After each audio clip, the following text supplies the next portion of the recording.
नमस्कार दोस्तों, आज की इस वीडियो में हम बात करेंगे मध्य प्रदेश की मिट्टियाँ। काफ़ी इंपॉर्टेंट टॉपिक है। मध्य प्रदेश स्तर की सारी परीक्षाओं में मुख्य रूप से बिल्कुल पूछा जाता है टॉपिक। आज हम बात करेंगे कि कौन कौन से ऐसे पॉइंट है इसके अंदर जो विशेष प्रकार से अपने को ध्यान देना है। आसान ट्रिक क्या रहेगी, मैप के साथ अपन समझेंगे। चलिए शुरू करते हैं। मध्य प्रदेश की मिट्टियाँ, इस लेक्चर में हम क्या पढ़ेंगे? मध्य प्रदेश की मिट्टियों के प्रकार के बाद उनको देखेंगे वितरण में मतलब कि वो उनका स्थान कहाँ पाई जाती है, फिर उन मिट्टियों की विशेषताएं। लगभग इन्हीं 3 पॉइंट में अपन सारी बात करेंगे। चलिए शुरू करते हैं। सबसे पहले बात करते हैं मिट्टियों के प्रकार। तो मध्य प्रदेश में जो मिट्टियाँ पाई जाती है, उन मध्य प्रदेश में मिट्टियों के प्रकार जो है वो 5 प्रकार की मिट्टियाँ पाई जाती है। मध्य प्रदेश में 5 प्रकार है। ठीक है, यहाँ बात कर लेते हैं साथ में कि भारत की जो मिट्टियाँ हैं वहाँ पे ध्यान रखिएगा। भारत में जो मिट्टियाँ पाई जाती है, भारत में 8 प्रकार की मिट्टियां पाई जाती है according to ICAR, Indian council of agriculture research ने भारत की मिट्टियों को 8 मुख्य भागों में और 27 उपभागों में बांटा गया है। लेकिन मध्य प्रदेश की जो मिट्टियां हैं वह 5 भागों में विभक्त है। 5 भागों के नाम देखते हैं कौन कौन सी मिट्टियां हैं। तो एक है काली मिट्टी, काली मिट्टी के बाद दूसरी है लाल पीली मिट्टी, लाल पीली मिट्टी के बाद मिश्रित मिट्टी, मिश्रित मिट्टी के बाद कछारी मिट्टी और एक है जलोढ़ मिट्टी, एल्यूवियल सॉइल। ये 5 प्रकार की मिट्टियां हो गई। अब जो काली मिट्टी है इसको पुनः 3 प्रकार में बांटा गया है। काली मिट्टी के फिर 3 भाग है, साधारण काली, गहरी काली और छिछली काली। मतलब साधारण और गहरी के बीच में जो मिट्टी होगी उसको छिछली काली बोलते हैं। ठीक है, ये तो मिट्टियों के प्रकार हो गए। 5 प्रकार की मिट्टियां, 5 के नाम देखे अपनों ने। काली मिट्टी, लाल पीली मिट्टी, जलोढ़ मिट्टी, कछारी मिट्टी, मिश्रित मिट्टी। फिर काली मिट्टी पुनः 3 भाग हो गए उसके, साधारण काली, गहरी काली, छिछली काली। अब वितरण को देखते हैं और उसकी विशेषताएं देखते हैं। तो इससे पहले अपन एक मैप को देखते हैं। मैप से ही चीज़ें बहुत आसान हो जाएगी। वितरण से पहले वितरण को रिलेटेड अपन मैप देखते हैं कि ये किस पठार में, ये किन जिलों में आती है। फिर एक एक प्रकार से उसकी मिट्टियों के अपन सारी डिटेल देखेंगे। इस मैप में आप देख पा रहे हैं कि जो 5 प्रकार की मिट्टियाँ हैं वो कहाँ कहाँ हैं। साधारण काली मिट्टी का क्षेत्र आपको दिख रहा है। साधारण काली मिट्टी, ये वाला पूरा एरिया साधारण काली मिट्टी का क्षेत्र है, जो कि मेनली मालवा के पठार को पूरा कवर कर रहा है। ठीक है, गहरी काली मिट्टी के भाग को देखेंगे तो यहाँ पे अपने पठार में जब पढ़ा था नर्मदा सोन घाटी, ये गहरी काली का क्षेत्र आ रहा है। और नीचे सतपुड़ा मेका श्रेणी जो पड़ी थी वह छिछली काली का क्षेत्र आ रहा है। इसी प्रकार से मिश्रित मिट्टी में ये देखिए जो पूरा क्षेत्र अपने बुंदेलखंड के पठार में पड़ा था, मिश्रित मिट्टी का क्षेत्र आ रहा है। ये वाला अपनों ने रीवा पन्ना का पठार पड़ा था, बघेलखंड का पठार, ये इतना था। यहाँ पर लेटराइट लाल पीली मिट्टी आ रही है। इसमें लगभग दक्षिणी पूर्वी पूरा क्षेत्र कवर करा हुआ है। तो यहाँ से अपन विशेष तौर से ध्यान रख लेंगे कि केवल रीवा पन्ना का पठार नहीं है, बल्कि दक्षिण पूर्वी मध्य प्रदेश भी लाल पीली मिट्टी का क्षेत्र है। और थोड़ा सा जहाँ पर बालाघाट जिले का जो क्षेत्रफल आता है, यहाँ पर लेटराइट मिट्टी भी पाई जाती है। तो इस प्रकार से अपन मिट्टियों को इस मैप में समझा। लगभग वितरण में यही चीज़ ध्यान रखना है। पठार पूछे तो पठार आपको इस प्रकार से हो गए, और इनके अंदर जिले भी पूछ सकता है। हालांकि पठार के अंदर जो जिले आते हैं वो इससे पहले के लेक्चर में अपन कवर कर चुके, और आप एक बार उसको देख लेना। मध्य प्रदेश के जिले और पठार की लोकेशन आपको बहुत सारे क्वेश्चंस में हेल्प करेगी। चलिए आगे देखते हैं इसके अंदर कि जो मिट्टियां हैं इनसे कैसे कैसे क्वेश्चन आते हैं। तो अभी अपनों ने मिट्टियों के प्रकार पढ़ लिए, कितने प्रकार की मिट्टियाँ हैं। अब उसके मिट्टियों की विशेषताएं कुछ देखते हैं कि मिट्टियों के अलग अलग मिट्टी की क्या क्या विशेषता है। चलिए इसकी बात यहाँ से शुरू करते हैं। तो काली मिट्टी को देखते हैं सबसे पहले कि काली मिट्टी में सबसे ज़्यादा क्षेत्रफल है मध्य प्रदेश में। काली मिट्टी, ब्लैक सॉइल। कैसे कैसे क्वेश्चंस एग्जाम में देखने को मिलेंगे वो देखते हैं। देखिए, काली मिट्टी के नाम से ही MPPSC 15 या 16 की प्रीलिम में क्वेश्चन आया हुआ है। इनफैक्ट ये मेंस में भी एक बार पूछा हुआ है। इसका पर्यायवाची नाम यानी दूसरा नाम से ही पूछ लिया था, ज़्यादा डिटेल भी नहीं गए। काली मिट्टी को रेगुर मिट्टी के नाम से भी जाना जाता है। रेगुर मिट्टी। ठीक है, यही क्वेश्चन आया था कि रेगुर मिट्टी किन मृदाओं को कहते हैं। यह काली मिट्टी, हाँ रेगुर मिट्टी किस मिट्टी का नाम है, इसी सिंपल क्वेश्चन आया था रेगुर मिट्टी। इसका एक नाम और है दोस्तों, कपासी मिट्टी भी बोलते हैं इसको, ब्लैक कॉटन सॉइल या कपासी मिट्टी। कपास मुख्य रूप से इसी मिट्टी में होता है, इसलिए नाम इसका कपासी मिट्टी हो गया है, कपासी मृदा या ब्लैक कॉटन सॉइल। अब इसके अंदर कुछ कैरेक्टर को देखते कैसे कैसे पॉइंट बनेंगे। सीधे मैं पॉइंट की बात करता हूं। पॉइंट ये आएगा कि यह मध्य प्रदेश के सर्वाधिक क्षेत्रफल पर विस्तृत है। मध्य प्रदेश में पाई जाने वाली सर्वाधिक मिट्टी कौन सी, वो है ब्लैक सॉइल। अब सर्वाधिक से याद आया, यहां पर आप एक पॉइंट और याद रखिएगा, यह भारत की सर्वाधिक नहीं। अगर भारत में पूछे कि काली मिट्टी का क्षेत्र सर्वाधिक कहां है, तो पहला राज्य आएगा महाराष्ट्र, दूसरे नंबर पे आता है मध्य प्रदेश। और अगर मध्य प्रदेश में पूछे सेकंड नंबर पे मध्य प्रदेश है, और अगर यह पूछे कि मध्य प्रदेश राज्य में सर्वाधिक कौन सी मिट्टी है, तो फिर काली मिट्टी आएगी। काली मिट्टी के 3 प्रकार होते हैं, तो वो भी बता दूं। हालांकि आपको इस मैप में देख करके पता चल ही रहा होगा कि 3 में सबसे ज्यादा कौन सा लगा हुआ, वो साधारण काली का आएगा। तो महाराष्ट्र में होती है भारत में, और मध्य प्रदेश में पूछे तो सर्वाधिक काली मिट्टी है। और अगर भारत में सबसे ज्यादा मिट्टी किस प्रकार पाया जाता है, तो वो है जलोढ़ मिट्टी। भारत में पाई जाने वाली सबसे ज्यादा मात्रा मिट्टी है वो जलोढ़, यानी कि एल्यूवियल सॉइल। आई होप आपको यहाँ पे याद रह गया होगा। भारत में पूछे तो मध्य प्रदेश सेकंड नंबर पे आता है काली मिट्टी के एरिया में। राज्य में पूछे तो काली मिट्टी मध्य प्रदेश में सर्वाधिक क्षेत्र पर विस्तृत है। चलिए आगे बात करते हैं। काली मिट्टी की जो विशेषताएं हैं, नामों से देख लिया अपने, रेगुर मिट्टी भी इसी मिट्टी को बोलते हैं, कपासी मिट्टी बोलते हैं। काली मिट्टी के बारे में एक और इंपॉर्टेंट है कि इसकी वाटर होल्डिंग कैपेसिटी यानी कि जल धारण क्षमता सर्वाधिक होती है। इस बात को समझते हैं कि इसका, इस पॉइंट का मतलब क्या है। जल धारण क्षमता का मतलब होता है कि बरसात के दिनों में या इस मिट्टी के अंदर सिंचाई करते हैं तो बहुत ज़्यादा मात्रा में ये मिट्टी पानी सोखती है। आपने कभी उदाहरण भी या ऐसा एक्सपीरियंस भी किया होगा, जैसे कि रेत के अंदर पानी डालते हैं तो बहुत कम मात्रा में पानी अंदर रुक पाता है, सारा बह के निकल जाता है। लेकिन उतनी ही मात्रा में अगर काली मिट्टी आप लेंगे और पानी डालेंगे तो नीचे तक या बह के निकलने की प्रवृत्ति बहुत कम होती है। इसको बोलते हैं जल धारण क्षमता, यानी कि जल को रोकने की क्षमता, जल धारण क्षमता। सर्वाधिक कौन सी मिट्टी की होती है, वो होती है ब्लैक सॉइल की, यानी कि काली मिट्टी की। ओके, अब इसके अंदर 2 चीजें और बहुत इंपॉर्टेंट आती है। सबसे ज्यादा जल की हानि कौन सी मृदा करती है, तो वो भी आप देखेंगे काली मिट्टी ही सबसे ज्यादा जल की हानि करती है।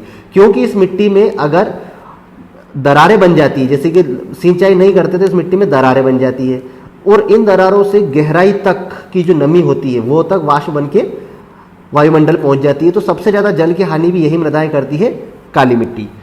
काली मिट्टी के अंदर और कुछ देखेंगे कि इसके अंदर कौन कौन सी फसलें उत्पादन होती है। तो आपको मेनली ये ध्यान रखना है कि कपास मुख्य रूप से काली मिट्टी में होता है।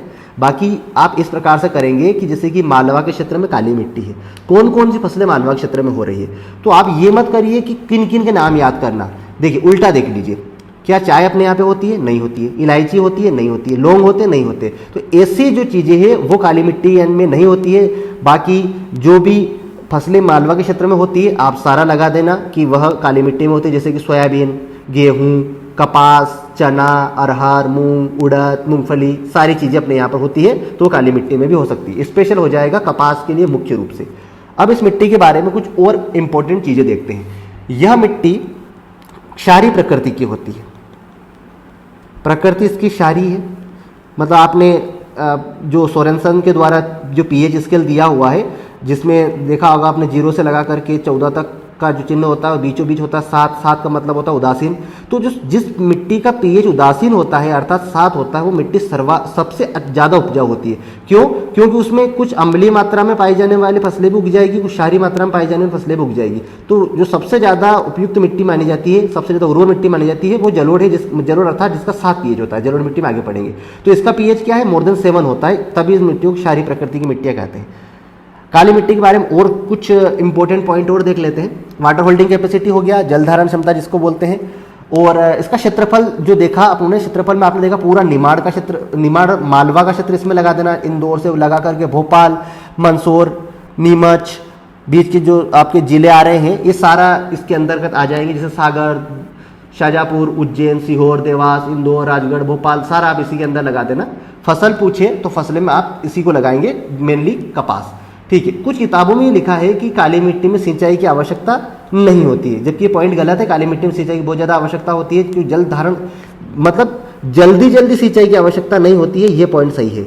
जल्दी सिंचाई आवश्यकता इसलिए नहीं होती है कि पर्याप्त मात्रा में एक बार ही जल धारण कर लेगी। जब वो जल वाष्प होकर के वायुमंडल पहुंचेगा उसके बाद ही आवश्यकता होती है। रेतीली मिट्टियां जो होती है उनमें बार बार सिंचाई की आवश्यकता लगती है। काली मिट्टी में बार बार सिंचाई की आवश्यकता नहीं लगती है, लेकिन ये नहीं कि इसमें सिंचाई की आवश्यकता नहीं लगेगी। ओके, ठीक है। तो ये काली मिट्टी से रिलेटेड अपन ने सारे पॉइंट देख लिए कि किस प्रकार से क्वेश्चंस बन सकते हैं या और क्या है। अब काली मिट्टी के 3 क्षेत्र हैं, उनको देख लेते हैं। काली मिट्टी के उपभाग कौन कौन से थे? साधारण काली, फिर उसके बाद गहरी काली और छिछली काली। ठीक है, बस इसका वितरण देखना है कि ये मिट्टी कहाँ है। तो साधारण काली मिट्टी का जो क्षेत्र है आप मैप में देख रहा है, ये ऊपर वाला सारा क्षेत्र लगा देना। गहरी काली मिट्टी प्रकृति वही रहेगी, कुछ भी अंतर नहीं है। मतलब गहरी काली तो और ज्यादा अच्छी मान सकते हैं अपन, और ज्यादा जल धारण क्षमता हो सकती है उसकी। तो वो है नर्मदा सोन घाटी। आपको केवल इतना करना कि नर्मदा सोन घाटी में कौन सी मिट्टी पाई जाती है, तो उसमें ये तो हो गया मालवा का संपूर्ण पठार, संपूर्ण मालवा। गहरी काली में हो जाएगी नर्मदा सोन घाटी, यानी मेनली नर्मदा घाटी क्षेत्र। ठीक है, और छिछली काली में हो जाएगी सतपुड़ा के नीचे वाला, नहीं कि सतपुड़ा पर्वत रेंज। ठीक है, यह सतपुड़ा पर्वत रेंज का जो आपका एरिया देख रहे हैं आप, ये यहां तक का एरिया इसके अंदर कवर हो रहा है। तो इसके अंदर बैतूल से लगा करके छिंदवाड़ा जिले तक, हरदा, बुरहानपुर, ये सारे जिले जो है वह छिछली काली मिट्टी के क्षेत्र में आ जाएंगे। तो इसमें केवल डिस्ट्रीब्यूशन वाला पॉइंट अपने को याद रखना है। ठीक है, अब एक लास्ट इंपॉर्टेंट पॉइंट है काली मिट्टी का, वो है इसका काला रंग क्यों होता है। काली मिट्टी का काला रंग क्यों होता है? तो जनरली काली मिट्टी का काला रंग जो होता है वह होता है लोहे के कारण, लोहे की उपस्थिति के कारण। लोहे की उपस्थिति इसको कौन सा रंग प्रदान करती है? काला रंग प्रदान करती है। थोड़ा और अगर टेक्निकल पॉइंट आए तो लोहे का एक ऑक्साइड होता है जिसका नाम है टिटेनीफेरस मैग्नेटाइट। टिटेनीफेरस मैग्नेटाइट से इसका रंग क्या होता है? काला रंग होता है। तो काली मिट्टी में काले रंग का जो कारण है वह हो जाता है टिटेनीफेरस मैग्नेटाइट के कारण इसका रंग क्या होता है? काला होता है। ठीक है, अब इस मिट्टी में क्या आप मध्य प्रदेश की सारी मिट्टियों में ध्यान रख लेना, नाइट्रोजन, फास्फोरस और जीवांश यानी कि ऑर्गेनिक मटेरियल, इनकी कमी होती है। ठीक है, तो ये पॉइंट ही हट जाएगा कि किसमें अधिकता होती है। मध्य प्रदेश की किसी मिट्टी में नाइट्रोजन, फास्फोरस, जीवांश तत्वों की पर्याप्तता नहीं है, सभी में कुछ कमी पाई जाएगी। ठीक है, ये काली मिट्टी का क्षेत्र हो गया। इतने ही पॉइंट से अपने क्वेश्चन बन जाएंगे।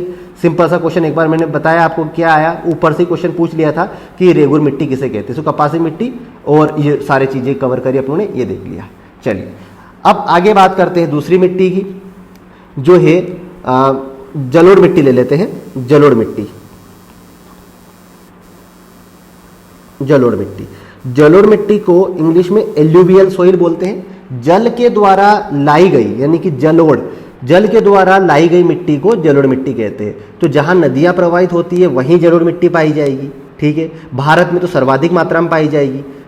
अब मध्य प्रदेश में जो ज्यादातर जो नदी यानी कि गहरी क्षेत्र है वहां पर, अब आप नर्मदा से कंफ्यूज होंगे, साहब नर्मदा के आसपास जलोढ़ मिट्टी क्यों नहीं है? क्योंकि गहरी काली मिट्टी का क्षेत्र सतपुड़ा और विंध्याचल पर्वत में, जो ये भी बेसाल्ट चट्टानों से मिलकर के बने हैं, तो बेसाल्ट चट्टानों की प्रधानता इनके अंदर है, तो काली मिट्टी इनके अंदर बनेगी।